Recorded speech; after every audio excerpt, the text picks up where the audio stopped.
Bwana Yesu asifiwe, wapendwa wasikilizaji na wapendwa watazamaji. Leo tena tunashukuru Mungu kukutana kwa ajili ya somo letu linalozungumzia madhara ya uzinzi na uasherati. Kama vile tulivyowaambia hapo awali, somo ni ndefu, litakuwa na vipindi vingi. Na leo tunakwenda kwa kipindi kingine ambacho kinasema dhambi ya uzinzi na uasherati ni silaha ya maangamizi makubwa.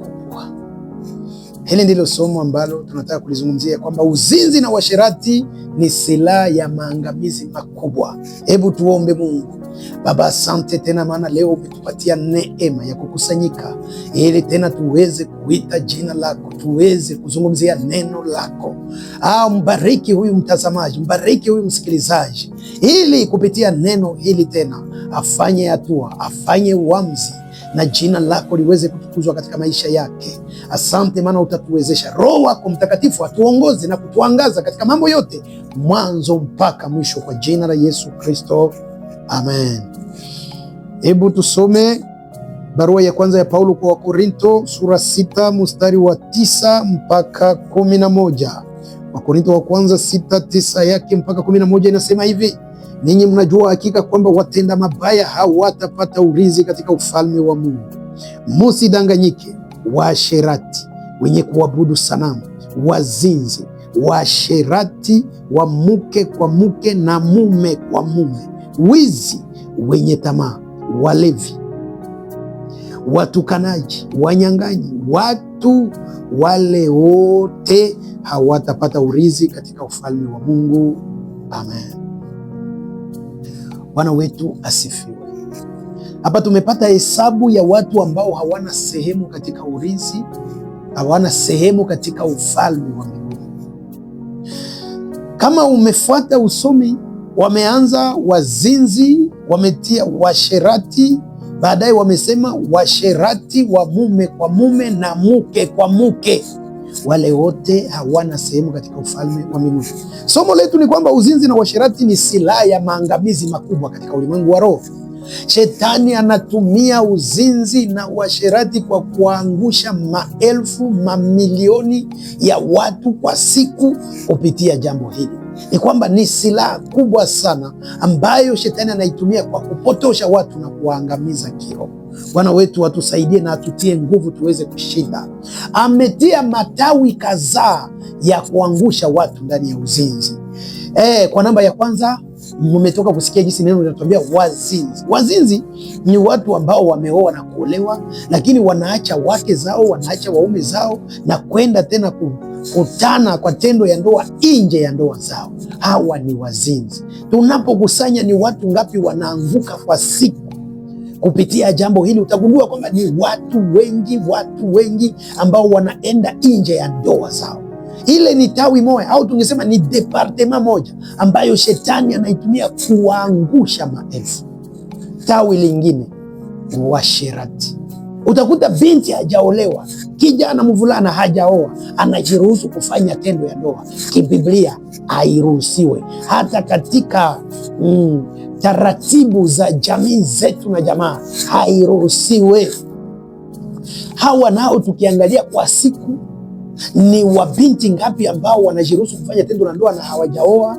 Ni wavulana ngapi wanajiruhusu kufanya tendo la ndoa na hawajaoa? Na ni wabinti ngapi wanajiruhusu kufanya tendo la ndoa na hawajaolewa? Utagundua ya kwamba ni watu wengi ambao pia kwa tawi ile ya uasherati wanaanguka na kutoka katika mapenzi yao. Pendwa msikilizaji, mchungaji, mzee wa kanisa, shemasi, mwinjilisti, mwimbaji mkubwa, sijui mwamini kwa ngazi zote zile, tusimame imara kukesha na kupambana sana na dhambi hii ya uzinzi, ambaye ni silaha ya maangamizi makubwa adui anayoitumia kwa kuchezea watu, kwa kuchezea makanisa na kuendelea kufanya kwamba jina la Mungu liendelee kutukana. Bwana wetu atusaidie sana. Wengine wanaanguka katika tawi lingine wanaanguka katika tawi lingine. Utaona mume mmoja anakuwa na wanawake zaidi ya mmoja. Yesu iko nasema anapofundisha ya kwamba haikuwa hivyo tangu mwanzo. Mwanzo ilikuwa tu Adamu moja na Eva moja. Mungu ingempendeza kumpatia Adamu wa Eva 10, na tena watu walikuwa wajakuwa wengi, na alikuwa amewapatia kazi ya kutunza shamba, yaani bustani, na kuipalilia, kuitengeneza. Angeona ya kwamba huyu Adamu pamoja na huyu Eva hawatatosha, acha nimpatie Adamu wa Eva wa kutosha. Lakini sababu haiko ile, ndio mapenzi ya Mungu.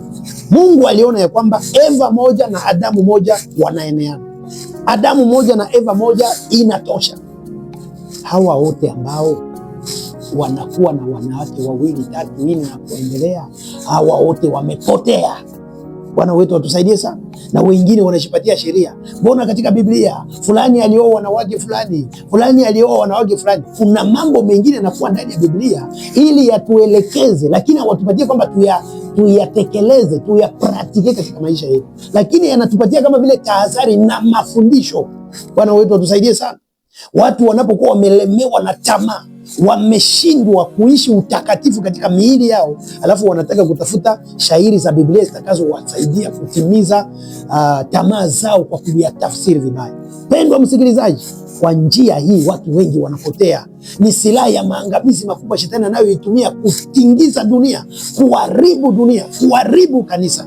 Lakini ninakuombea kwamba Mungu akusaidie msikilizaji mpendwa, mtazamaji, kusudi usianguke katika wavu wa shetani. Wengine wanawake nao wanakuwa na waume wengi.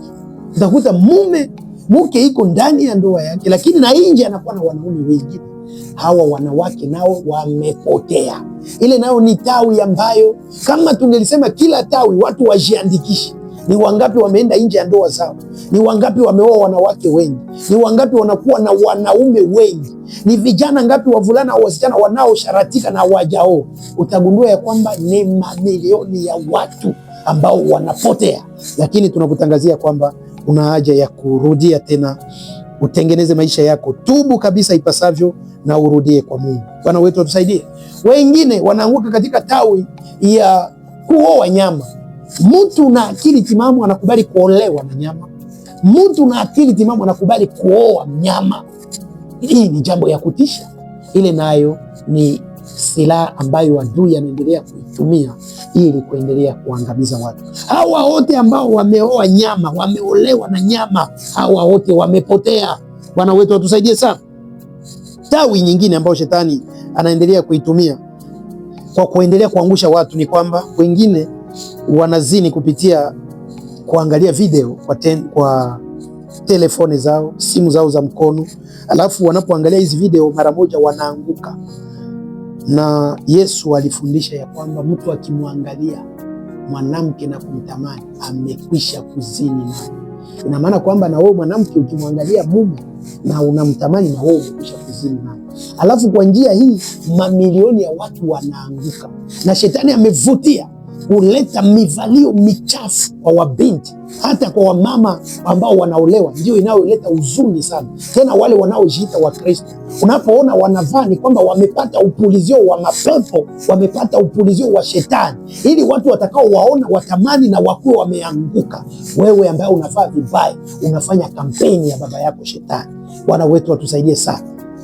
Biblia inaonyesha ya kwamba mtu akitazama na kutamani amekwisha kuzini. Sasa ni watu ngapi wanazini wanapoangalia na kutamani? Bwana wetu watusaidie sana. Na maandiko yanasema katika Ayubu 31 mstari wa kwanza, hii inasema, nimejifunga rasmi mimi mwenyewe, macho yangu yasitazame msichana kwa tamaa. Tafsiri nyingine inasema nimejizuiza mimi mwenyewe. Tafsiri nyingine inasema nimefanya agano na macho yangu, sitaangalia msichana kwa tamaa. Ina maana ya kwamba wale wote wanaotazama hizi video zote za tendo la ndoa na kuingia katika tamaa mbalimbali, hawa nao wanaanguka ndani ya ile tawi. Ndio maana tumesema ni silaha ya maangamizi makubwa inayoangusha mamilioni, maelfu ya watu, hii uzinzi na uasherati. Mungu akusaidie, Mungu atusaidie sote tuwe washindaji.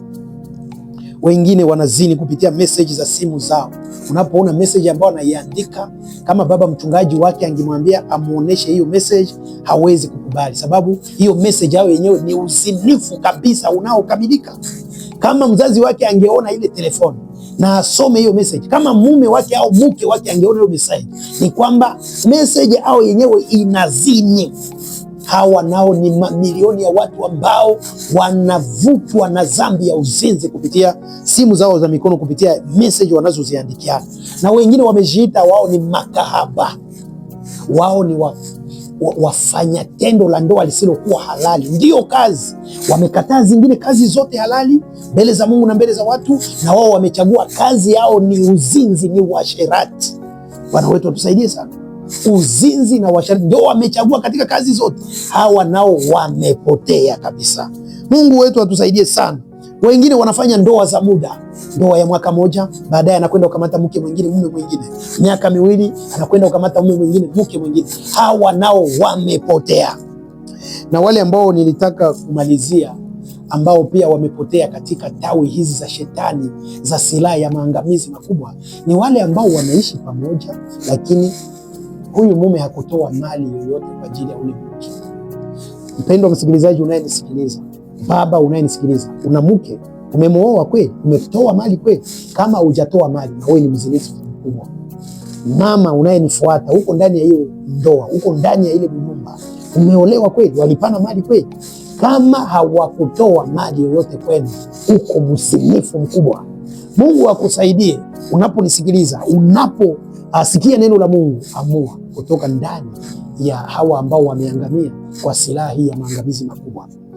Ukisoma Mwanzo 22:1 mpaka mwisho, hapa mtoto wa Ibrahimu anakwenda kuoa. Kwa verse ya 10 Biblia inasema huyu ambaye aliondoka kwenda kumwoea mwana wa Ibrahimu alichukua ngamia 10 za zawadi, ngamia 10 za zawadi. Na utakaposoma ndani ya zile zawadi mulikuwa hata dhahabu. Wakati alikwenda kuoa, anakwenda kuoa Rebeka awe mke wa kijana wa Ibrahimu. Ni kusema kutoa zawadi za kuoa, kutoa mali ilianza tangu kitabu cha Mwanzo. Ndiyo maana wewe ambaye unabaki ndani ya nyumba haukuolewa, hawakutoa mali juu yako, na wewe mume unayebaki na ule mke haukuoa, haukutoa mali, yote ni wazinifu. Kwa tawi hizi mbalimbali unagundua pamoja na mimi, mpendwa msikilizaji na mtazamaji, ya kwamba uzinifu ni silaha ya maangamizi makubwa ambayo adui anaitumia kuharibu jamaa na jamii, kuharibu makanisa, kuharibu huduma, kuharibu karama za watu. Lakini ninakuombea kwamba Mungu akusaidie, akujalie neema uweze kuwa mshindaji.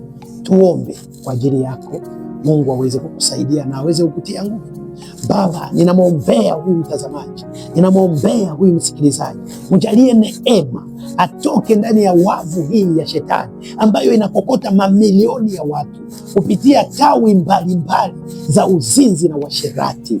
Watu mamilioni wanapotea, watu mamilioni wanaangamia. Bwana, namwombea huyu ambaye amesikiliza hili neno, Roho wako aendelee kumgusa, Roho wako aendelee kumfundisha ipasavyo, hata anaamua kutoka ndani ya njia za uzinzi, ndani ya njia za uasherati, na kuugeukia huyo Mungu wa kweli. Naomba nikiamini kwamba utamsaidia na utamwezesha, kwa jina la Yesu Kristo, amen.